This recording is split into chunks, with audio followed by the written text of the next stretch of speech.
Advocate Nitin निचोड़िया जी हमारे साथ हैं। एक बार बात कर लेते हैं आज की जितेंद्र बॉक्सर द्वारा रखी गई कार्य समिति की मीटिंग की जनसंख्या नियंत्रण कानून।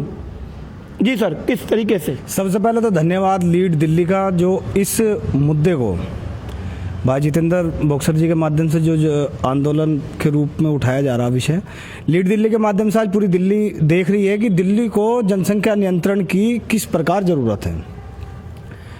जो मुद्दा है जनसंख्या नियंत्रण का सभी जानते हैं, बहुत दिनों से भागम भाग चली भी, लेकिन पुरानी सरकार उसमें संवेदनशील नहीं थी बिल्कुल भी। बार बार आवाज़ें उठती रही लेकिन दबती भी रही। क्यों? एक तबका ऐसा है जो पुरानी सरकारों को वोट से संतुष्ट करता था जी केवल, और एक तबका ऐसा है जो 2 बच्चों का कानून परिवार कल्याण का, वो उस दायरे में आता है, वो बच्चे बढ़ा नहीं सकता। वो तबका ऐसा माना जाता है कि वो किसी दूसरी पार्टी से संबंध रखता है, इसलिए जनसंख्या कानून पुरानी सरकारों के उसमें नहीं लाया गया। जितेंद्र शर्मा जी के माध्यम से अगर आज हम बैठे हैं, सब यहाँ उपस्थित हैं, पूरी दिल्ली के जाने माने लोग हैं, इनके माध्यम से लाया गया, तो मैं भाई का धन्यवाद करूँगा। और पूरा समर्थन जो हमारा रहेगा, न्याय प्रणाली की तरफ से हो या हमारे वकालत क्षेत्र की तरफ से हो, किसी भी तरीके से, जैसा भी भाई साहब ने कुछ देर पहले बताया कि जनसंख्या रोकने के संसाधन भी हमें उपलब्ध कराने चाहिए जी, किसी भी तरीके से, हर गली में या कैसे भी। भाई परिवार कल्याण नियोजन का जो बार बार भागदौड़ होती है, वो केवल एक समुदाय के लिए क्यों होती है? उसका नारा है हम दो हमारे दो, वो सब पे एप्लीकेबल क्यों नहीं है? अगर सब पे हो जाएगा तो कानून का जब विस्तार होगा तो जनसंख्या अपने आप रुक जाएगी।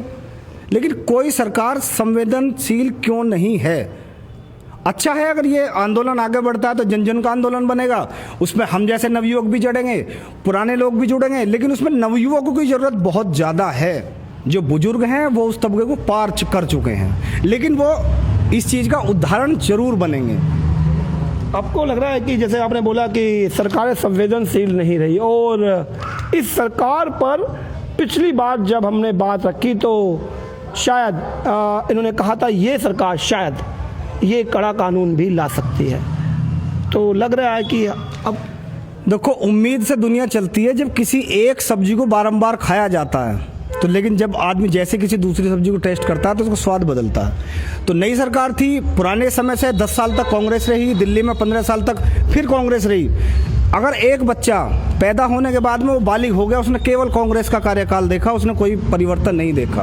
विकल्प के तौर पे एक नई पार्टी, क्षेत्रीय पार्टी, आम आदमी पार्टी तैयार हो गई।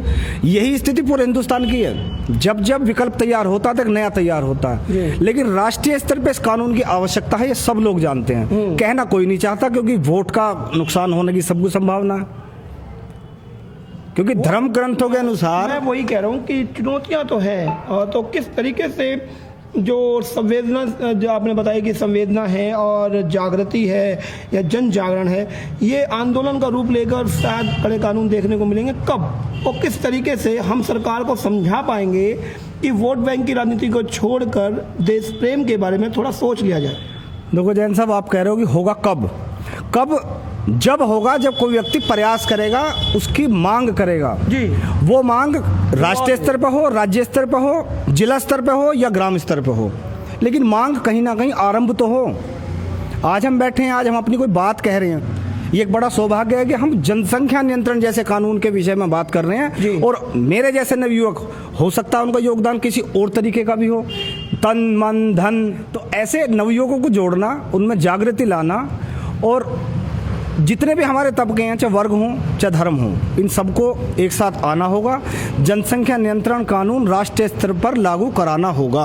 अच्छा, मैं एक बार और बात कहना चाहूँगा कि बार बार बात आ रही है कि जनसंख्या नियंत्रण कानून शायद सभी के लिए एक अच्छी चीज़ रहेगी, और यदि एक विशेष तबके की बार बार बात आ रही है तो क्यों ना विशेष तबके से या विशेष समुदाय से कुछ लोग उठकर सामने आए कि हाँ, हम भी इस जनसंख्या नियंत्रण कानून का समर्थन करते हैं। यदि ऐसा हुआ तो शायद इस विशेष समुदाय के ऊपर जो बार बार ठीकरा फोड़ा जा रहा है, वो ठीकरा भी ना फूटे, और इसको हम एक राजनीतिक तौर पर अलग पेशकश कर सके और बता सके कि अब समाज, देश और पूरे राष्ट्र की अब ये मांग भी है और हित भी है।